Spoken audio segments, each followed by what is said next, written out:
నమస్తే యస్ నమస్తే అండి. నమస్తే అండి. మీ అక్కనైతే వీడియోలో చూపించారు. అవును. వాళ్ళు మీ వీడియోస్ చూస్తుంటారా? చూసి ఏమంటారు? చూస్తారు, ఒక్కోసారి నవ్వుతారు. ఏంది మీది మొత్తం అసలు ఇక తినేది నువ్వు కదా ఇంట్లో, ఇట్లా అట్లా ఎందుకు పెడతావు, ఎందుకు మీరంతా ఎందుకని అంటే వీళ్ళు అన్నట్టు ఏమో దిష్టి తగులుతుంది కొంచెం పెట్టుకోమా అని అంటున్నారు కదా. అదే స్పెషల్ కదా నాది. ఇప్పుడు వాళ్ళు అనడానికి కూడా అమ్మో ఏం తిండి తిండి దెయ్యాలి. నిజం చెప్పండి, మీరు తిన్నారా అవి? ఇంకా అది కూడా పార్టే కదండి, మటనే కదా. మీరు యూట్యూబ్ లో కనిపిస్తున్నారు లేకపోతే ఇన్స్టాగ్రామ్ లో కనిపిస్తున్నారంటే అదైతే కాదు, లైఫ్ లో పడి లేచి ఎన్నో దెబ్బలు తింటే గానీ రాదు అని కూడా అనిపించింది. చాలా ఇబ్బంది పడ్డాం. 4-5 years అమ్మగారి ఇంట్లోనే ఉన్నాం. మనకి ఎంత కష్టమైనా సరే మనం వీడు ఉండొద్దు, మనము లైఫ్ అంటేనే అడ్జస్ట్మెంట్. అంటే ఇప్పుడు వాళ్ళిద్దరూ ఒక అండర్స్టాండింగ్కి వచ్చేసి ఇప్పుడు జనరేషన్ లో అంత స్ట్రాంగ్నెస్ అంత ఉండాలి కట్టుబడి అన్నది కనిపించకపోవడానికి రీజన్స్ ఏమన్నా? ఓపిక లేకపోవడం అండి, అంటే అండర్స్టాండింగ్ లోపం.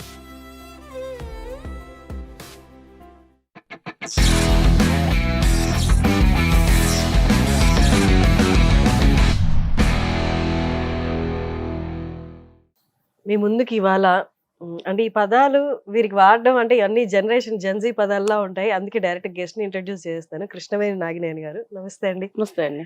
యూట్యూబర్, ఇన్ఫ్లుయెన్సర్, మీకు వాడడం నాకు ఎందుకో మనసు అంగీకరించలేదు. అవునా? ఎందుకు అవన్నీ అంటే జెన్జీ పదాల్లా అనిపిస్తాయి. మిమ్మల్ని ఫస్ట్ నుంచి ఫాలో అవుతున్నప్పుడు నాకు మీరు వీటన్నిటికి బియాండ్ ఒక పర్సనాలిటీ మీలో ఉంది అనిపించింది. మేబీ ఆ వీడియోస్ చూసి నాకు అనిపించింది, కానీ నిజాలు ఏంటో నాకు అనిపించింది నిజమో కాదో మీరే చెప్పాలి ఇవాళ. నో, యువర్ స్ట్రాంగ్ లేడీ అనిపించింది. ఆ స్ట్రాంగ్నెస్ లైఫ్ లో పడి లేచి ఎన్నో దెబ్బలు తింటే గానీ రాదు అని కూడా అనిపించింది. మీరు యూట్యూబ్ లో కనిపిస్తున్నారు లేకపోతే ఇన్స్టాగ్రామ్ లో కనిపిస్తున్నారంటే అదైతే కాదు, కరెక్టా? చాలా పడి లేవడం అనేది ఏం లేదు. అంటే అమ్మగారి దగ్గర నేను మంచిగా పెరిగి అల్లారు ముద్దుగా మూడో పిల్ల. లాస్ట్ మీరా? తమ్ముడు లాస్ట్. బాగుండే, కాకపోతే అత్తగారి ఇంటికి వచ్చిన తర్వాత కొంచెం చాలా ఇబ్బంది పడ్డాం. మా వారికి జాబ్ ఇప్పిస్తాం మామయ్య అని చెప్పి పెళ్లి చేసుకోవడం జరిగింది. తర్వాత ఇంకా జాబ్ ఇవ్వలేదు. బావగారు ఇట్లా ఉండే, అత్తమ్మ లేదు వద్దులే ఇద్దరు కూడా కష్టపడి బతకని వద్దని చెప్పేసి ఆపేశారు. ఇంకా టకామని తను ఏం చేయాలో తెలియక కొన్ని రోజులు అమ్మగారింటి దగ్గర ఉండి తర్వాత ఇక్కడికి వచ్చి కొంచెం ఇబ్బంది అయితే పడ్డాం. మరి అసలు డబ్బులు లేవా మీ చేతిలో అప్పుడు పెళ్ళైనప్పుడు? అసలు డబ్బులు అంటే ఇంకా అన్ని విధాలు అమ్మ వాళ్ళు చూసుకుంటుండే. ఇక్కడ ఇద్దరికి కపుల్ గా మీరు మీ భార్య భర్తల దగ్గర కాపురం స్టార్ట్ చేయడానికి అసలు డబ్బులే లేవు. మా నాన్నగారు ఇచ్చారు. ఇచ్చి దీంతోనే ఏదైనా బిజినెస్ స్టార్ట్ చేయండి అని చెప్పి మా నాన్న ఇచ్చారు 50,000. దాంతోనే స్టార్ట్ చేసినాం. మీకు వయసు ఎంత పెళ్ళైనప్పుడు? 10th అయిపోగానే చేశారండి, 15 years. తర్వాత ఇబ్రహీంపట్నంలో ఓపెన్ డిగ్రీ చేశారు ఇక్కడ. ఇంకా బిజినెస్ స్టార్ట్ చేసాము. డైలీ నాకు మంత్లీ 500 ఇవ్వండి. నాకు తెలియక అసలు ఎంత ఖర్చు అవుతుందో కూడా ఇంట్లో తెలియదు. బయటకు వెళ్ళి సరుకుల్ని ఏం అడగాలో కూడా తెలియదు నాకు. అంటే రాయలసీమలో వేరేలాగా మాట్లాడుతుండే, ఇక్కడ వేరేలాగా మాట్లాడుతుండే, అదొక సిగ్గు. అంటే ఏ వస్తువుని ఏం అడగాలి, ఎట్లా చేయాలి అనేది కూడా తెలియకపోతుండే. 4-5 years అమ్మగారి ఇంట్లోనే ఉన్నాం. ఇద్దరు పిల్లలు పుట్టి మళ్ళా తర్వాత అమ్మగారి ఇల్లు అంటే మీ అమ్మగారి ఇల్లు? మా అమ్మగారి ఇల్లు. ఎక్కువ ఇక్కడ ఉండలేకపోయినా, ఇంకా వాళ్ళు కూడా నన్ను ఇట్లా చూసి అట్లా వదిలేయలేకపోయారు. ఇంకా అక్కడ ఉండడం, మా వారు కూడా 2 years అక్కడే ఉండడము.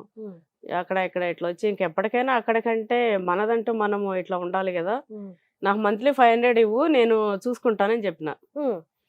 తర్వాత అంటే అప్పట్లోనే మా పిల్లలు చిన్నగున్నప్పుడు 3,000 ఏమో అవుతుండే సరుకులకి. కానీ నేను 500 అడిగిన మా వారిని. లేదు ఇక్కడ ఉండొద్దు, ఇంకా అక్క వాళ్ళు బావ వాళ్ళు అంతా వాళ్ళు జాబ్ చేయడము, ఎప్పుడన్నా వస్తే అక్కడే ఉండే వాళ్ళ మర్యాద వేరు, ఎప్పుడన్నా వచ్చే వాళ్ళ మర్యాద వేరు. కరెక్ట్. మనకి ఎంత కష్టమైనా సరే మనం వీడు ఉండొద్దు, మనము మనకు అక్కడ ఇల్లు ఉంది, ఎంతో కొంత తీసుకురండి నేను చూసుకుంటానని చెప్పి. మా బాబు వెనక అంటే డెలివరీ తర్వాత పీరియడ్స్ మనకు తెలియదు కదా, అంటే కొంచెం గ్యాప్ లో వస్తాయి. 6 months వరకు అది పీరియడ్ రాలేదు. డెలివరీ తర్వాత 6 months 9 months వరకు రాలేదు. పీరియడ్స్ రాలేదు. మీరు నార్మల్ గా డెలివరీ తర్వాత పీరియడ్స్ లేట్ అవుతాయి కదా అని అనుకున్నారు అంతే. అనుకున్నా. ఆ. ప్రెగ్నెంట్ అయినా అనేది తెలియదు. ఉమ్. ఇంకా 4-5 months కి అట్లా ఏదో ప్రెగ్నెంట్ అనేది తెలిసింది. తర్వాత వెళ్ళి చూస్తే మీరు ప్రెగ్నెంట్ అని చెప్పారు. ఉమ్. నాకేమో మేము ఇంకా ఏది చేయలేకపోయినాం అంటే ఇంకా ఉమ్. పిల్లల్ని ఎట్లా ఇద్దరిని వీళ్ళని ఎట్లా చూసుకోవాలనేది ఇది ఉంది అని చెప్పి కొంచెం అదే అబార్షన్ చేసాం. అది పెద్ద తప్పు, మహాపాపము. ఉమ్. అయినా కూడా మా పరిస్థితి అట్లా ఉంది అని చెప్తున్నా. ఉమ్. అట్లా వచ్చిన తర్వాత మా వారు బిజినెస్ స్టార్ట్ చేయడమే డైలీ 500 అన్నాడు. అది డైలీ 5,000 పోయింది. డైలీ మళ్ళీ ఇంకా 20-30 ఇంకా ఇంకా మనం చెప్పలేము దానిపైన. ఏంటి ఏం బిజినెస్ స్టార్ట్ చేశారు ఇప్పుడు? ఎగ్స్. ఎగ్స్ది. ఆ. ఓకే. ఇంకొక అతనేమో సూపర్వైజర్గా అంటే కొన్ని షాప్ తను తినేమో ఫార్మ్స్ నుంచి తెచ్చి పెట్టే బాధ్యత తిను, అందరికి డిస్ట్రిబ్యూట్ చేసే బాధ్యత తను. తను కూడా చాలా బాగా ఇదైపోయారు. ఒక ట్రేడర్ అయ్యారు తను. బిజినెస్ మ్యాన్ అంటే వన్ ఆఫ్ ది మెంబర్ అనమాట ఎలిమినార్లో. మా వారు కూడా సేమ్ అట్లనే పర్లే. ఇప్పుడు కొన్ని ఓన్ హౌస్ అంటే మాకు ఫస్ట్ ఫ్యామిలీది ఉండే, అది ఉమ్మడేది. ఇది ఈ నలుగురు పొత్తులోది మేమే తీసుకున్నాం. వాళ్ళు అమ్మేస్తుంటే మేమే తీసుకున్నాము. 3 floors బిల్డింగ్ కట్టాము. 40,000 రెంట్ వస్తుంది. పిల్లలు బాగా చదివిపించాము. అక్కడక్కడ ప్లాట్స్, ఫామ్ ల్యాండ్ మీరు చూస్తున్నారు కదా. ఇప్పుడైతే దేవుని దయ వల్ల కష్టం ఎంత కష్టపడ్డామో అట్లా ఒక్కరికి ప్రతిదీ ఇద్దరము ఆలోచిస్తూ ఇన్వెస్ట్మెంట్ డబ్బులు అనేది డబ్బు రూపాన్ని మేము ఎప్పుడు పెట్టుకోలే, గోల్డ్ రూపాన్ని బంధించేసేలే. ప్రతిదీ తెలిసిన వాళ్ళు ఎవరైనా అంటే కొన్ని రోజులు ఇది వడ్డీలకు కూడా మార్చినాము, అంటే రీజనబుల్ రేట్ తోనే. తర్వాత మొత్తం భూమి పైన. మీకు ఎక్కడి నుంచి వచ్చింది ఐడియా భూమి మీదే పెట్టాలి అని? మీ నాన్నగారిది? మా తాత, మీ తాత, మా అమ్మ నాయన. ఆయనకి ఇంక వేరే ఏ పని లేదు. నిద్ర లేసి తినేసి పొద్దున్నే సంగటి సర్ది తాగేసి కథం పడతాడు. ఎక్కడెక్కడ ఏమున్నాయి ఇంక మా రిలేటివ్స్ అందరికి కూడా తనే చెప్పేటాడు, పలానా దగ్గర అది ఉంది మీరు కొంటారు. మా తాత అదే చేస్తుండే. మా వాళ్ళలో ఆస్తి కొన్నారు, చేసినారు, నిలబెట్టుకున్నారంటే అది మా తాత పుణ్యమే. మీరు ముగ్గురు అక్క చెల్లెళ్ళు కదా? ముగ్గురు అక్క చెల్లెళ్ళు, తమ్ముడు. ఒక్క అక్కనైతే వీడియోలో చూపించారు, పెద్దక్క. అవును, పెద్దక్క. వాళ్ళు ఇక్కడే ఉంటారా? రైల్వే కోడూరు. వాళ్ళు రైల్వే కోడూరు. పెద్దక్క రైల్వే కోడూరు, చిన్నక్క రైల్వే కోడూరు, తమ్ముడేమో తిరుపతి. అందరు కూడా మంచిగా సెట్. అందరు కూడా మంచిగా ఉన్నారు. వాళ్ళు మీ వీడియోస్ చూస్తుంటారా? చూసి ఏమంటారు? చూస్తారు, ఒక్కోసారి నవ్వుతారు. ఏంది మీది మొత్తం అసలు తినేది నువ్వు కదా ఇంట్లో, ఇట్లా అట్లా ఎందుకు పెడతావు, ఎందుకు మీరు అంతా. కానీ అంటే వాళ్ళు అన్నట్టు మీరు అంత తినరా? అంత తినేస్తామండి. ఒక్కోసారి తింటా. నాన్ వెజ్ బాగా తింటా, మటన్ అది. పెళ్ళైనాక అయితే బోటి ఇంకా దంచేయడమే. తెలంగాణలో వచ్చేసిన కదా, ఇంకా అత్తమ్మ వాళ్ళు బాగా ఇక్కడ వీళ్ళు కూడా బాగా నాన్ వెజ్ చేసుకునేటోళ్ళు. ఇక్కడ కూడా బాగా తినేదాన్ని. అన్నిసార్లు చూపించినంత అన్నిసార్లు తినాను. బోటి మాత్రం బాగా ఇష్టంగా తింటా. ఎందుకని అంటే వీళ్ళు అన్నట్టు ఏమో దిష్టి తగులుతుంది కొంచెం పెట్టుకోమా అని అంటున్నారు కదా కామెంట్స్ లో. మీకు అనిపించిందా అట్లా కొంచెం పెట్టుకో? అదే స్పెషల్ కదా నాది. అందరిలాగా కొంచెం పెట్టుకొని తింటే కామనే కదా అది. ఇప్పుడు వాళ్ళు అనడానికి కూడా అమ్మో ఏం తిండి ఆ తిండి దెయ్యాలు నాకు నవ్వు వస్తుంది కొన్నిటికి. ఇక స్పెషల్ గా ఉండాలని అట్లా. చాలా పాజిటివ్ గా మాట్లాడుతున్నారు మీరు. కొన్ని వీడియోస్ లోనే కొంచెం హార్డ్ గా అన్నారు కానీ ఇక్కడ చాలా పాజిటివ్ గా అంటే చాలా లైట్ గా మాట్లాడుతున్నారు. అంటే కొన్ని పిల్లలను అంటే నా వరకు నేను లైట్, పిచ్చ లైట్ తీసుకుంటా. అందులో కూడా అదే చెప్పినా కదా, చాలా లైట్ తీసుకుంటా. అంతవరకు వచ్చితే నేను మాట్లాడతా. ఏదన్నా కూడా నాకు ఆపుకునే కెపాసిటీ. ఇంట్లో ఏదంటా అంటే కొండొచ్చి మీద పడ్డా నేను తిప్పుకుంటా, కొండొచ్చి మీద పడుతుందని నేను భయపడా. కానీ పిల్లల దగ్గరకి ఒక చీమొచ్చి కుట్టినా నేను అంత ఎమోషనల్ ప్రేమ అంత అంటే ఎవరికి లేదు మా వాళ్ళల్లో కూడా. వాళ్ళు అంటారు ఇట్లా ఇంత పిచ్చిగా ఎందుకుంటావు నువ్వు అని. ఇంత పిచ్చిగా ఉండద్దు మరీ ఇంత ఎట్లా అని. ఇంకేమో చిన్నప్పటి నుంచి వాళ్ళని అట్లా. పెళ్ళి అయిపోయింది, అమ్మాయిని పంపించేసిన, ఇంకొదిలేసిన, ఇట్లా ఏం లేదు. ఫస్ట్ బేబీ ఆమెనే ఎంత ఇష్టంగా పెంచుకొని నెక్స్ట్ బాబు రాగానే అంటే పెళ్ళి అయిపోగానే వదిలేయడం ఇట్లా లేదు. నేను ఉన్నంతకి ఇట్లనే ఉంటా. నార్మల్ గా పెళ్ళైన తర్వాత కొంతమంది బాగా మీ అల్లుడు యాక్సెప్ట్ చేశారు, మీరు చాలా బాగున్నారు వీడియోస్ లో చూసాను. కొంతమంది కొంత ఇన్వాల్వ్మెంట్ అనేది కొంచెం ఇబ్బందిగా చూస్తుంటారు అల్లుళ్ళు. మీ అల్లుడు ఎలా ఉంటారు? అస్సలు నేను వాళ్ళ విషయంలో ఇన్వాల్వ్ అవ్వను. అవునా? నేను వెళ్ళినానా, ఉన్నానా, నా మనమడు మనవరాలతో ఆడుకున్నానా, ఏదైనా ఉంటే తిన్నానా, లేకపోతే వండు ఏదైనా నేను చేస్తానా, కథం వచ్చేయడం. వాళ్ళు ఏది మాట్లాడినా నేను అస్సలు వాళ్ళిద్దరి మధ్య అస్సలు నేను ఇన్వాల్వ్ అవ్వను. బట్ చూసే వాళ్ళకి అట్లా అనిపించలేదు తెలుసా? మీరు వీళ్ళ ఫైనాన్షియల్ అమ్మనే గా ఏదో చేస్తుంది అట్లా ఇట్లానే. ఫైనాన్షియల్ గా ఒకవేళ మీరే అడ్వైస్ ఇస్తారని గానీ, మీరే దగ్గరుండి భూములు అవి కొనిస్తారని గానీ. అంటే ఇప్పుడు వాళ్ళిద్దరూ ఒక అండర్‌స్టాండింగ్‌కి వచ్చేసి మనం తీసుకోవాలి, మన దగ్గర ఇంత ఉంది అని చెప్పి వాళ్ళు నిర్ణయించుకొని, నా దగ్గరకు వచ్చిన తర్వాత ఇక్కడైతే బాగుంటుంది, ఇక్కడే పెడదాం అని చెప్పి నేను ఎంక్వైరీ చేసి, ఏదైతే సేఫో అక్కడ వాళ్ళకి మార్గం చూపిస్తా. నిర్ణయాలు ఇవ్వను. ఇప్పుడు కూడా వాళ్ళ నిర్ణయం వాళ్ళదే. ఈ జనరేషన్ లో మీరు కొన్ని వీడియోస్ లో చూస్తారు మీ హస్బెండ్ గురించి రాముడు రాముడు ఉమ్. రాముడు అనే కదా అంటారు. మరి రాముడు రాముడు అని అంటుంటే అంటే ఆ ఆ పదంలోనే తెలుస్తుంది ఎంత అండర్స్టాండింగ్ ఉంది, ఎంత ప్రేమ ఉంది అని. అంటే ఈ జనరేషన్ లో చాలా వరకు అది కొరత కనిపిస్తుంది ఈ అవును. జనరేషన్ కపుల్స్ లో. మీకేమనిపిస్తుంటది? అంటే అన్ని స్ట్రగుల్స్ లో తోడుగా ఉండి అన్ని నెట్టుకొని వచ్చాం కాబట్టి ఆ బాండ్ అంత స్ట్రాంగ్ గా బిల్డ్ అయిందా? ఇప్పుడు జనరేషన్ లో అంత స్ట్రాంగ్నెస్, అంత ఉండాలి కట్టుబడి అన్నది కనిపించకపోవడానికి రీజన్స్ ఏమనిపిస్తుంది? ఓపిక లేకపోవడం అండి. అంటే అండర్‌స్టాండింగ్ లోపం. మేమిద్దరం వచ్చినప్పుడు మా వారి పేరు రాము. అయితే నేను రాముడు రాముడు అంట. నేను వేరే వాళ్ళకి చెప్పడం కూడా మా రాముడనే చెప్తా. ఎక్కడన్నా ఉన్నా ఏమండి రాముడు రండి ఒకసారి ఇట్లా అంటే ఎట్లా అది అలవాటు అయిపోయింది. కొందరు దానికి కూడా కామెంట్ చేస్తుంటారు, ఈయనేదో పెద్ద రాముడు అదే దాన్ని. ఒకటేందంటే వాళ్ళు ముందు కనిపించరు, ఎక్కడో ఉంటారు, ఏదో మాట్లాడే ఈర్ష్య ఏదో, ఇంకా అవి సపరేట్ మెంటాలిటీస్ అంతే. ఇంకా వాటి గురించి ఎక్కువ మాట్లాడుకోవడం కూడా వేస్టే. ఫ్యామిలీస్ ఏంటంటే 1 year 2 years మినిమం 5 years ఒక బేబీ పుట్టే వరకైనా సరే భార్యాభర్తలు సరే వీళ్ళకు అర్థం చేసుకోలేక భర్త మీద అరిచినప్పుడు భర్త అడ్జస్ట్ అవ్వడము, లేదు భర్త ఈమెను అర్థం చేసుకోలేక ఏదన్నా అన్న తిని అడ్జస్ట్ అవ్వడము. ఫస్ట్ బేబీ పుట్టే వరకు వాళ్ళిద్దరు కొంచెం అడ్జస్ట్ అవ్వగలిగితే దేనిలోనే, ఇప్పుడు మీరు ఒక వర్క్ చేస్తున్నారు, మీరు ఖచ్చితంగా ఏదో ఒక దానిలో అడ్జస్ట్ అవ్వాలి. నేను బయట పొలిటికల్గా కానీ మామూలుగా ఏదైనా సరే లైఫ్ అంటేనే అడ్జస్ట్మెంట్.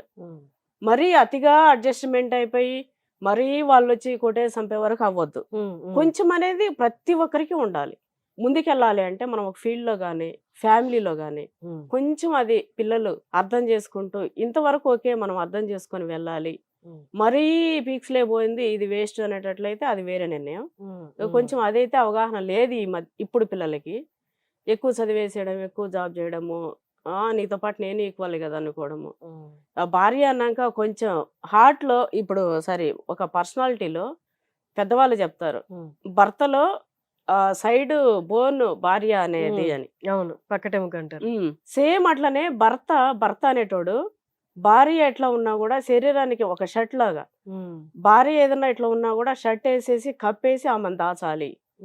భార్య నువ్వు ఎట్లయితే దాస్తున్నావో అట్లా నీ పిల్లాన్ని కూడా దాచుకో. ఇదొక్కటి వీళ్ళు ఒకరినొకరు కాపాడుకుంటూ వెళ్తే ఇంకా ఏ సమస్య రాదు. సమస్యలు ఎందుకు ఉంటాయండి? చిన్నవి అడ్జస్ట్మెంట్ చేసుకుంటే డబ్బు సమస్య కాదు, మనం పేదవాళ్ళం ఉన్నవాళ్ళం అనేది కాదు. ఇద్దరు ఎంత మంచిగా ఉంటే అంత వచ్చేది ఉంటే వస్తుంటది, పోయేది ఉంటే పోతుంటది. మనం ఒకరిని ఆశించకుండా యాశించకుండా మన పిల్లల్ని మనం చూసుకోగలిగేంత ఆ రెస్పాన్సిబిలిటీ అమ్మ నాన్న ఇద్దరు పెట్టుకుంటే వాళ్ళకి గొడవలే రావు, మంచిగా ఉంటారు. మీరు స్ట్రగ్లింగ్ టైంలో కపుల్గా హస్బెండ్ అండ్ వైఫ్గా కొన్ని డెసిషన్స్ చెప్పారు, తీసుకోవడం చాలా బాధాకరం. నాకు తెలిసి మీ వయసు కూడా తక్కువే ఉండుంటుంది అప్పుడు. తక్కువే. అది కలిసివేసే బాధ కదా అది. మీరు ఎట్లా అంటే ఎట్లా తీసుకోగలిగారు ఆ బాధని? లేకపోతే ఇంక ఇదే కాబట్టి స్ట్రాంగ్ అయిపోయారా? బాధనే అది అయ్యే వరకు వెళ్ళడము, బాధనే అయిపోయిన తర్వాత ఏడుపు. నేను మా వారిని కొట్టినా కూడా అంటే దానిపైన పడుకోనండి బెంచ్ పైన. నిర్ణయం అసలు మనం చెప్తుంటే మనం గట్టిగా ఒకటి ఏదైనా చేసుకొని ఉంటే ఇంతవరకు వచ్చేది కాదు కదా. దగ్గరకు వచ్చి ఏమైంది ఏమైంది అంటుంటే నాకు చేయి కూడా లేవాలి, అయినా చంపబట్టి కొట్టినా అనమాట. ఇంత పని చేసినాం మనం ఇట్లా అని తెలియక అది అనేది కొంచెం అవగాహన అంటే ఇంకా పరిస్థితి అది. అంటే ఇలాంటి ప్రెగ్నెన్సీ అని తెలియక, ఊహించలే కదా. ప్రెగ్నెన్సీ అని తెలియకే కదా 9 months తెలిసి వెళ్ళాం మేము, ఇంకా చూసుకోలేమని చెప్పి తెలియక అంతవరకు అయింది. తెలిసినుంటే ముందే జాగ్రత్తలు వాడేవాళ్ళం. అదే అది. కానీ ఎప్పుడు అనేది తెలియక అక్కడ వరకు అయింది. తెలిసాక అది ఇంకా తెలిసే ఆ పని చేసినాం, చూడలేమేమో అని. వీళ్ళిద్దరిని చూస్తే చాలా అన్నట్టు. మీ హస్బెండ్ ఏమైనా అన్నారా, వద్దులే నీకు వద్దకపోతే, నీకు వద్దు అనుకుంటే ఇది వద్దులే పెంచుకుందాం అని కానీ, ఏదో ఒకటి చేస్తారని కానీ ఆయన ఏమన్నా అన్నారా? ఇంకా ఆ విషయంలో ఇంకిద్దరము అనుకున్నామండి, ఇద్దరిని చాలు అనేసి అనుకున్నాం. మీరు ఇది ఒకటి అడగాలి నేను, coming to the light point. మీరు ఒక వీడియో మాత్రం నాకు ఇప్పటికి నిజంగా మీరు తిన్నారా లేదో నాకు చెప్పాలి. జెంటిల్ పార్ట్స్ మేకవి యూరిన్ పార్ట్స్ ఉంటాయి కదా, అవి పకోడీ, అది కనుగుడ్లు. నిజం చెప్పండి, మీరు తిన్నారా అవి? తిన్నా అండి. అవునా? మామూలుగా తలకాయ కూరలో వేస్తే కనుగుడ్లు తినమా అండి? కనుగుడ్లు తలకాయ కూరలో వేస్తారా? తీసేస్తారు కదా. లేదు, వేస్తాము, తింటాము. అయితే మా బాబు ఇచ్చిండు ఐడియా, మమ్మీ ఇవి వేయండి అని. ఇంకోటి పార్ట్స్ అన్నారు కదా, అది తెలంగాణలో స్పెషల్. మా అత్తమ్మ మా మామయ్య అయితే స్పెషల్ గా తెచ్చేవాడు కపడాలని. నాకు అది తెలియదు ఇది అనడం. అయితే తెచ్చి సపరేట్ గా తెస్తుండే. మా అత్తమ్మ బాగా చేస్తుండే అవి. ఇంకా అది కూడా పార్టే కదండి, మటనే కదా. సపరేట్ గా మనం ఎందుకు చూడాలి? కరెక్టే, కానీ తెలిసి పట్టుకోవడం అంటే కొంచెం అది పకోడీలో చేసి తిన్నారా? బట్ దానికి చాలా వ్యూస్ వచ్చిన పొట్టు తీసేసిన, లోపటది మళ్ళీ దాన్ని కొంచెం గరం మసాలా అవి వేసి వేయించుకొని తినేసిన. కానీ మీరు రివీల్ చేయలేదు కదా, మీరు ఇదేంటో మీరే గుర్తుపట్టండి అన్నట్టు పెట్టినట్టున్నారు ఇన్స్టాలో రీల్. చెప్పారు తర్వాత వీడియోలో చెప్పారా? దానికి ఎక్కువ నెగిటివ్ కామెంట్స్ వచ్చినట్టున్నాయి మీరు గమనిస్తే కదా. ఏమో అండి, సారీ. విజయశాంతి గారితో ఏంటి మీ రిలేషనా? మీరు చాలా ఫొటోస్ చూసానండి, మీరు వీడియోస్ లో కూడా ఎక్కడో చెప్పారు ఆవిడ నా ట్రూ ఇన్స్పిరేషన్ అని అన్నాడు. ఎట్లా మీరు రిలేటివ్? పార్టీ తరఫున అండి. మీరు ఇప్పుడు ఏ పార్టీతో? బీజేపీ. ఓకే, పార్టీ తరపున పరిచయం అంతేనా? కానీ మంచి ఎఫెక్షన్. అక్క నన్ను బాగా దగ్గర తీస్తారు, చెల్లెలా. నాకు ఆమె అక్క, నేను ఆమెకి చెల్లె. కొంచెం ఫేషియల్ ఎక్స్ప్రెషన్, ఫేషియల్ కూడా పోలికలు కూడా చాలా మంది అంటారు దగ్గరగా ఉంటాయి. మీరు ఓన్ సిస్టర్స్ లాగా ఉన్నారని పార్టీలో గానీ బయట గానీ చాలా మంది అన్నారు, వందల మంది. ఎందుకు మీరు అంత ఫాలో అవుతారా? ఏం నచ్చుతుంది మీకు ఆవిడలో? తను రెబల్ అంతే. ఇట్లనే నన్ను కొందరు ఎట్లా అంటుంటారో, నాకు కూడా తను అంతే. ఏదైనా స్ట్రైట్ ఫార్వర్డ్. మహిళ అంటే ఎట్లా ఉండాలి, ప్రతిదీ మన గురించి మనమే చెప్పొద్దేమో మహిళల గురించి. కొంతమంది ఇప్పుడు పార్టీలో ఉన్నా ఎక్కడున్నా హెవీగా ఉండడము, ఎక్కువ చూపెట్టుకుంటూ ఇట్లా ఉండడం, అదంతా ఉండదు. రాయల్టీగా తను ఏ వర్క్ చేస్తుంది ఎట్లా అనేది ఉంటారు. స్ట్రాంగ్ గా ఉంటారు, డీసెంట్ గా ఉంటారు, స్ట్రాంగ్ ఉంటారు.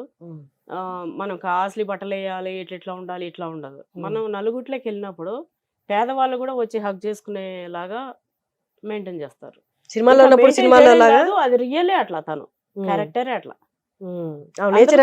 ఓన్ చేసుకుంటూ వెళ్ళి పట్టుకోవాలి అనిపించేలాగా. మీరు బాగా అయ్యారనుకోండి, పొలిటికల్ ఉన్నప్పుడు ఎక్కడైనా ఒక కాలనీకి వెళ్తే వాళ్ళ దగ్గర రాగలగాలి. మేడం ఇట్లా దగ్గరికి వెళ్ళి ముట్టుకోవద్దు అనే ఇట్లా ఉండొద్దు. తను అట్లా ఉంటారు, నాకు అదే ఇష్టం. నేను కూడా అట్లనే ఆల్మోస్ట్ నాతో అందరు కలిసిపోయేలాగా ఉంటా. మీరు ఇంత స్ట్రాంగ్ గా ఎక్కడ బిల్డ్ అయ్యారు? ఏ ఇన్సిడెంట్ లేకపోతే ఏ లైఫ్ జర్నీ మిమ్మల్ని ఇంత స్ట్రాంగ్ గా చేసింది? స్ట్రాంగ్ అంటే ఇంకా పుట్టుకతోనే ఇంక అంతే అండి. ముగ్గురు మేము అక్క చెల్లెలం. అయితే నేను డిఫరెంట్ చిన్నప్పటి నుంచే. స్కూల్ నుంచి కానీ నెంబర్ 1 చదవడం కానీ, సార్స్తో మాట్లాడడం కానీ, ప్రతి ఒక్కరిని నేను ఇంతవరకు నా సమస్య ఇదే నేను ఒక దగ్గర చెప్పుకోవాలి. చాలా మంది ఈవెన్ మా నాన్న మా అక్క వాళ్ళది అందరిది కూడా నేను ఇని వాళ్ళకి చెప్తా, అవునా మీరు ఇట్లా అని. మేమిద్దరం గొడవ పడ్డాం ఒక రూమ్ లోనే, మేము అనుకోవడం చేయడము. కొట్టుకుండేది అంతవరకు రాలే మాకు మా రాముడికి. కానీ ఏదైనా మా ఇద్దరం మధ్యలోనే మేము చేసినాం, కానీ థర్డ్ పర్సన్ దగ్గర మేము వెళ్ళలే. కానీ చాలా మంది మా దగ్గరకు వచ్చినాయి ఇట్లా. అంటే ప్రతిదీ చెప్పినా కదా, కొండొచ్చి మీద పడ్డా నేను కదలను అంటే అట్లా ఉంటా చిన్నప్పటి నుంచి అంతే. నా పిల్లల్ని కూడా అట్లే పెంచా, నా బిడ్డను కూడా. కానీ చూడండి సాఫ్ట్ కనిపిస్తారు, కానీ ప్రాబ్లం వస్తే అమ్మాయి కూడా అలా ఫైట్ చేస్తుంది. అంజిత నాకంటే రాక్షసి. అవునా? నన్ను చూడగానే భయపడతారు, ఆమెను చూస్తే ఏమో ఇట్లా. నాకు దగ్గరకు వస్తే అమ్మాయి తిను చాలా సాఫ్ట్, ఎంత మంచిగా ఉన్నారమ్మా అంటారు. తనని మామూలుగా చూసి సాఫ్ట్ అంజిత అనుకుంటారు, దగ్గరకు వస్తే అమ్మాయి ఏమో రాక్షసి అంటారు. మీరు భయపడ్డారా అజితని చూసి ఎప్పుడైనా? అమ్మో ఎందుకులే నాకు ఈ పిల్లతో గోలా అని. ఇప్పుడు భయపడలేదా? నా మాట చెవదాటదు. మామూలుగా ఇంట్లో ఏదైనా సరే నా పిల్లలు చాలా ఇదండి. ఎట్లా పొలిటికల్ గా ఎట్లా మీ జర్నీ అసలు? అంటే ఫస్ట్ నుంచి ఏదో ఒకటి సాధించాలి, ఏదో ఒకటి చేయాలి అనేది ఒకటి ఇది ఉంటుండే. మహిళల్ని చాలా మంది అవేర్నెస్ చేయడము, డ్వాక్రా గ్రూప్ చేయించడము, వాళ్ళకి కోచింగ్స్ ఇప్పించడము, ఇట్లా చాలా జరిగినాయి. అంజనా ఫౌండేషన్ అనే ఒక ఫౌండేషన్ ద్వారా కూడా చాలా కార్యక్రమాలు, ఆశ్రమాలకు వెళ్ళడము, ఫుడ్, బట్టలు కానీ, మెడిసిన్స్ కానీ, ఇట్లా వాళ్ళకి ఏదైతే అది డొనేట్ చేయడము. ఎవరి దగ్గర కూడా తీసుకొని కాదు, మాదే ఇంకా మా రాముడు మీకున్న పెట్టే దాంట్లోనే దానిలో కొంచెం చేసేవాళ్ళు. ఒక పర్సెంటేజ్. ఈవెన్ వెళ్తూ ఉంటే ఎండకి ఇంతమంది ఇక్కడ సఫర్ అవుతున్నారంటే అక్కడ ఆపేసి వాటర్ బాటిల్స్ ఒక డబ్బా తెప్పించేసి ఇచ్చేయడం. వెళ్తుంటే ఎవరైనా ముసలోళ్ళు ఇక్కడ కూర్చున్నారు రోడ్డు పైన తినలేదంటే అప్పటికప్పుడు నేను వెళ్ళి దోశ, ఇడ్లీ ఏదో టిఫిన్ తెచ్చి ఇవ్వడం అదొక తృప్తి. అదే. మా వారైతే ఎప్పుడన్నా ఊరికెళ్ళేటప్పుడు కూడా ఇట్లాంటి చూస్తే ఈ మహాతల్లికి ఇదొకటి ఇది అంటారు, కానీ తర్వాత మస్తు మెచ్చుకుంటాడు. అప్పుడు మనకు డిస్టర్బెన్స్ కదా ఎందుకు ఇట్లా అన్నట్టు చేస్తాడు. అట్లా ఉండే. ఇంకా పొలిటికల్ గా వెళ్తే మనం ఇంకా ఎక్కువ చేయొచ్చేమో అనేది వచ్చింది. అట్లా అందులోకి వెళ్ళడం జరిగింది. అంటే మీకు పార్టీలో వెళ్ళిన తర్వాతే మీకు విజయశాంతి గారి పరిచయం. ముందు పరిచయం అసలు ముందు లేరు. పరిచయం లేదు, పార్టీలోనే పరిచయం. కానీ మామూలుగా ఆ స్టేజ్ లో ఉన్న వాళ్ళు ఎప్పుడు ఎంతమంది అభిమానం దగ్గరికి వచ్చినా అభిమానం అక్కడితో చూపించి ఏమన్నా బాగున్నావా చేసావా అంతే వెళ్ళిపోతారు. కానీ లాంగ్ రిలేషన్షిప్ మెయింటైన్ చేయడం అనేది వాళ్ళకున్న టైం స్కెడ్యూల్ లో పాసిబుల్ అవ్వదు. బట్ అవును, మీతో ఆవిడ చాలా చక్కగా ఉన్నారు. మీరు ఎప్పుడు ఏదో యాక్సిడెంట్ యాక్సిడెంట్ అయితే కాల్ కూడా చేశారు కదా. అవును, కాల్ చేశారు. తన ఇంటికి రాలేకపోయారు. నేను 2 times వెళ్ళా. ఇప్పటికీ కాల్లో టచ్ లో ఉంటారు. తను పార్టీ మారారు. ఏమన్నా ఉందా అంటే లేదక్క మనకు ఉండని, ఎక్కడున్నా మా అక్కనే కదా, ఇట్లా ఒకసారి వచ్చి కలువు అంటే కలుస్తాక అని చెప్పిన. ఇంకా ఓపెన్ డోర్ అనమాట, నేను ఎప్పుడైనా వెళ్ళొచ్చు. ఎట్లా ఎట్లా అంత బాండ్ ఏర్పడింది మీ ఇద్దరికి? ఏం నచ్చింది అని అనిపిస్తుంది మీకు? అంతే, నాకు అక్క ఎట్లా రోల్ మోడల్ లాగా ఎట్లా అనిపించిందో నేను తనకి తన జూనియర్ లాగా కనిపించా. అవునా? చెప్పారా? నేను ఎట్లా ఉన్నానో అంటే ఆ మెంటాలిటీ కొంచెం ఇట్లా నలుగురికి ఇట్లా చేయడము, ఏదో హుందాగా డాబుకు పోయినట్టు ఎట్లా లేకుండా ఒక జిల్లా అధ్యక్షురాలుగా అందరినీ కోఆర్డినేట్ చేసుకోవడము, ఓపికగా అందరిని అమ్మ అమ్మ అని పిలుచుకొని దగ్గర పెట్టుకోవడము. 28 జిల్లాలు అంటే డివిజన్స్ అంటే ఇది కాదు కదా. అట్లా తను చూశారు. ఒక కార్యక్రమం ఉమెన్స్ డే రోజు నేను 2000-5000 మంది అనుకుంటా మేబీ. ఆ రోజు నాకు యాక్సిడెంట్ అయింది. ఆ రోజు కూడా మేము కార్యక్రమం చేసినాం. అదంతా కూడా తనకు నచ్చి చాలా మంచి. ఆ రోజు ఇంకా ఇంటికి వెళ్తుండే, వర్షం పడి ఉండే. ఇంకా బైక్ మీద పక్కనే ఉంది కదా ఆఫీసు అని చెప్పి మా బాబుని, ఆ రోజు డ్రైవర్ ఏదో పని ఉందంటే వెళ్ళిపోమని చెప్పిన. ఇంకా బాబు పక్కనే కదా, రోడ్డు దాటితే మా ఇల్లు, రోడ్డుకి ఇవతల అది. ఆఫీస్ వరకు డ్రాప్ చేసి వెళ్ళిపోయిండు. బండి మీద వెళ్తుండి బండి స్కిడ్ అయ్యి పడిపోయింది వర్షానికి. అబ్బో, ఆ రోజు కూడా చాలా భయపడ్డా అసలు. మా బాబు అయితే అది దాని మీద ఇట్లా పడి హెల్మెట్ ఉండే, ఇంకా ఆయనకి ఏమవ్వాలి. నేను పడగానే నాకు మొహం బయలుతో మా బాబు ఏమో అమ్మకేమైందని వాడూరికి వచ్చిండు. నేను చూసుకోకుండా లేచి ఏమైంది నాన్న, ఏమన్నా తగిలిందా చేసిందా అని నాకు వాడిని చూస్తుంటేనే కళ్ళు తిరిగినాయి. దేవుని వల్ల బాబుకి ఏం కాలే, కొంచెం ఇట్లా రాకపోయింది అంతే. అండ్ ఇప్పుడు మీరు ఫామ్ వీడియోస్ పెడుతున్నారు కదా, భలే ముచ్చట. అసలు నాకు తెలిసి చూసే ప్రతి ఒక్కరికి ఒక కళ అది. అవును, ఒక ఫామ్ ఒక చిన్నదైనా కొనుక్కొని దాంట్లో మనకి ఇష్టమైన చెట్లు పెంచుకోవాలి అనేది. మీరు ఫామ్ రోజు వెళ్ళడం, మొన్న రీసెంట్ వీడియోలో చూసాను మీరే చేస్తున్నారు అక్కడ వరకు. అవును, అంత సాటిస్ఫాక్షన్ ఇస్తుంది కదా. మీరు ఈ ఫామ్ అనేది రీసెంట్ గా కొన్నారా? అంటే 2 years బ్యాక్ కొన్నామండి. ల్యాండ్ 2 years బ్యాక్ కొన్నాము. ఇంకా దాన్ని చేసుకుంటూ రావడం మొన్న ఈ మధ్యనే దాన్ని స్టార్ట్ చేసాం వర్క్. 3 months బ్యాక్ మార్చిలో స్టార్ట్ చేసాం. కానీ పొలిటికల్ గా ఉంటూ ఇట్లా యూట్యూబ్ లో వీడియోస్ చేయడం ఇవన్నీ ఎక్కడైనా ఇబ్బంది ఏమైనా అనిపించిందా వచ్చి మాట్లాడుతున్నప్పుడు? ఇట్లేమో ఫుల్ సేవ జనాల కోసం, ఇదేమో ఇప్పుడు మన సరదాగా చేసేది. రెండు ఏమైనా ఇబ్బంది అనిపించాయా? మన ఇమేజ్ ఏమన్నా అంటే కొంచెం డిస్ట్రాక్ట్ అవుతుందేమో అలా ఏమన్నా అనిపించింది? నేను మామూలుగా ఇది అనుకోలే, యూట్యూబ్ అనేది లేదు నా లైఫ్ లో. నాకు యాక్సిడెంట్ అయింది, 3 months ఇంట్లోనే ఉన్నా రెస్ట్ లో. ఇంకా ఎండకి వెళ్ళేది మార్చిలో అయింది. మార్చ్, ఏప్రిల్, మే ఈ 3 months వెళ్ళకండి. మరి అది ప్లాస్టిక్ సర్జరీ చేశారు కదా, ఇట్లా చీలిందా? మొత్తం చీలింది ఇక్కడ, ఇట్లా అది చీలిపోయింది బాగా ఇక్కడ ఈ ఐస్ దగ్గర. అట్లా సర్జరీ చేసి కనిపించలేదు, కొంచెం కనిపిస్తుంది అంతే. బాగా బాగా పగిలిపోయింది అదంతా. అయితే ఎండకి వెళ్ళొద్దు అన్నారు. 3 months ఇంట్లో ఉన్న నా బిడ్డ అవి ఇవి పెట్టడము, మా ఇంటికి నన్ను చూడడానికి చుట్టాలు వాళ్ళు రావడము, బొగాలు వండడము. మాది ఎట్లా నాన్ వెజ్ ఎక్కువ ఉంటది కదా. ఇక తను ఏదో వీడియో పెట్టేస్తే బాగా ఇట్లా అయిపోవడము. సరే అట్లా వీళ్ళు 2 ఛానళ్ళు అక్క తమ్ముడు పెట్టుకొని ఉంటుండే, ఒకటి 1300, ఒకటి 800. ఇంక వీళ్ళు బేజార్ వచ్చేసి ఇందులో వద్దు అన్నట్టు అన్నారు. ఇంక నేను ఇంట్లో ఉన్నా కదా, 800 ఉండేది నాకు ఇవ్వండి, నేను నీవే పెడతామని ఫస్ట్ నా బిడ్డవే పెట్టిన. ఫస్ట్ నేను చూపెట్టుకోవడం నాకు సిగ్గులాగా, అదేదో పెద్ద తప్పులా, నేనేమో అందులో పెద్ద లీడర్ ఇందులో అట్లా అన్నట్టు అనుకున్నా. గానీ ఇందులో ఇంకా గుర్తుపడుతున్నారు, రీచబిలిటీ ఎక్కువ ఉంటుంది, ఎక్కువ ఇష్టపడుతున్నారు. కొన్ని బ్యాడ్ కామెంట్స్ మినహా అసలు వాళ్ళ సబ్స్క్రైబర్సే కాదనుకుంటా నేను. ఇంకా మిగతా వాళ్ళు చాలా ఇష్టపడడం చేయడం సరే ఇది కూడా నడిపించేస్తున్నా ఇట్లా. మీకు ఇక్కడేమైనా కాంపిటీషన్ కనిపించిందా? అంటే మీ మీద కావాలని సంబంధం లేకపోయినా జస్ట్ వచ్చి నెగెటివ్ కామెంట్ పెట్టేసి వెళ్ళిపోవడం. జస్ట్ మిమ్మల్ని తగ్గించి చూపించాలి అన్నట్లు. అది మీరు పొలిటికల్ ప్రత్యర్థులు గానీ, లేకపోతే తోటి యూట్యూబర్స్ మీకు వ్యూస్ వచ్చేస్తున్నాయని అలా పెట్టడం. అలా ఏమైనా మీకు అనిపించిందా అంటే ఇక్కడ? కొన్ని అనిపించింది. ఇంటెన్షనల్‌గా హైడ్ చేస్తున్నారని. చేసి పడేసిన అవి. హ్మ్. ఇంకా అది కంటిన్యూ అవ్వద్దని చెప్పి మనకు మరీ ఘోరంగాని కాదు. ఏదో ఇంకా పిల్లల మీద తీసి నా వీక్ పాయింట్ మీద కొట్టడానికి ప్రయత్నాలు జరిగినాయి. హ్మ్. అలాంటి వాళ్ళని హైడ్ చేసేసినాం. ఏంటి నెక్స్ట్ ప్లాన్స్ ఏంటి పొలిటికల్‌గా? అంటే ఎట్లా వెళ్ళాలనుకుంటున్నారు? ఏం చేయాలనుకుంటున్నారు? అంటే ఇందులో మనం అనుకున్నదన్నీ అవ్వదండి. హ్మ్. లాస్ట్ టైం నేను అనుకున్నది వేరు, అక్కడ అయింది వేరు. హ్మ్. ఎప్పటికప్పుడు మారుతూ ఉంటాయి. నేను ఆశించేదాన్ని రేపు మీరే నాకు అడ్డం వచ్చేస్తారు. హ్మ్. ఆ లాస్ట్ 1, 2 డేస్‌లో కూడా ఏమవుతుందో తెలీదు. తెలీదు. నేను చేసేది చేసుకుంటూ పోతా. హ్మ్. నాకంటూ ఉండేది ఎవ్వరు గుంజలేరు. హ్మ్. నాకు ఇది రాసిపెట్టింది. ఈరోజు నేను దీనిలో రావాలని లేదు కదా! హ్మ్. వచ్చి కూర్చోబెట్టేసింది. అంతే. అంతే. నాకంటూ ఉండేది నేను తప్పించుకోను. హ్మ్. అట్లని నేను కామ్‌గా ఉండను. నేను చేసేది చేసుకుంటూ ఎళ్తా. వచ్చేది అది వస్తుంటది. అంతే. దేవుడిని నమ్ముతారా బాగా? సూపర్‌గా. ఏ దేవుడిని నాన్ నమ్ముతారు? వెజ్ ఫుల్‌గా తింటాను. నేను హనుమాన్. ఓహ్! చిన్నప్పటి నుంచి. హ్మ్. థర్డ్ ఇయర్ నాకు ఊహ తెలిసి నుంచి హనుమానే. హ్మ్. మా ఇంట్లో అక్క చెల్లెలు మేము నా దేవుడు గొప్ప వాళ్ళు శివుడిని మొక్కేది. హుహు. నేనొక్కదాన్ని హనుమాన్. హ్మ్. సరే ఎవరి దేవుడు గొప్ప కర్పూరం వెలిగించుకుందామా అని చెప్పి చేతిలో కర్పూరం కూడా వెలిగించుకున్నా. అమ్మో! అంటే అంత పిచ్చిగా భక్తి. నమ్ముతారు. హ్మ్. ఇప్పుడు బీజేపీలోకి పోవడానికి కూడా కారణం అదే. హ్మ్. ఫస్ట్ వేరే పార్టీలో ఉండే. నేను నా పిలుపు ఎట్లుంటదంటే అంతా జై శ్రీరామ్ అనడం. నమస్తే కంటే జై శ్రీరామ్ అనడము. హ్మ్. మాట్లాడే ముందు మీటింగ్స్‌లో స్టార్టింగ్ జై శ్రీరామ్ ఉంటది. ఎండింగ్ జై శ్రీరామ్ ఉంటది. హ్మ్. మీరు బీజేపీనా? నా హ్మ్. డ్రెస్సింగ్ అంతా ఫుల్‌గా ఇట్లా. హ్మ్. మీరు బీజేపీనా? హ్మ్. ఇంకా బొట్టు అది ఇది పెడితే మీరు బీజేపీనా? హ్మ్. అబ్బా! ఏంది ఎవ్వరు చూసినా బీజేపీ అంటారు. అంటే నేను ఉండాల్సింది ఇక్కడ కాదు అక్కడ. హ్మ్. ఇంకోటి మోడీజీ చేసేది నాకు మస్తు ఇష్టం. అంటే ఇక్కడ చెప్పొచ్చా చెప్పొద్దా గాని. ప్లీజ్ ప్లీజ్ ఆ! చెప్పండి. పర్లేదు. సో, నాకు ఇక్కడ చాలా బాగుండే ఇంకో పార్టీలో గూడా. హ్మ్. చాలా రెస్పెక్ట్ ఉండే. చాలా చేయడం అంతా ఉండే. హ్మ్. వాళ్ళు గూడా అడిగారు. "అసలు నువ్వు ఎందుకెళ్తావు? ఎళ్ళొద్దు" ఇట్లా అని. హ్మ్. నన్నక్కడ రాముడు పిలుస్తున్నాడు పోతున్నా. హ్మ్. దేశభక్తి అంటే దేశం కోసం, ధర్మం కోసం అనే ఒక ఇది హ్మ్. పెట్టుకున్నారు గదా! హ్మ్. ఇంకోటి వేరే పార్టీలు ఎవరు గూడా గుండె ధైర్యంతోని భారత్ మాతాకి జై అని అనరు. హ్మ్. హ్మ్. జై హ్మ్. శ్రీరామ్ అని అనరు.